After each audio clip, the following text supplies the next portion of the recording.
सिक्किमबाट चाहिँ हामी बोधि वृक्ष टेम्पलको लागि चाहिँ मल्लम प्रार्थना गर्नको लागि चाहिँ हामी श्रीलङ्कामा हाम्रो सिक्किमवासीहरू चाहिँ श्रीलङ्काको यो बोधि वृक्षमा चाहिँ आइगवान स्तुति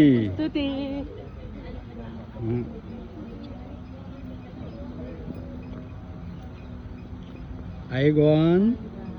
स्तुति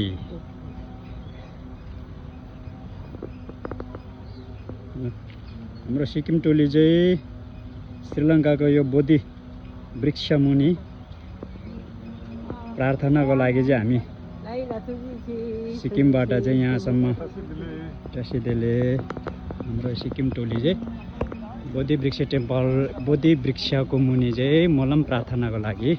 प्रस्थान गर्दैछौँ।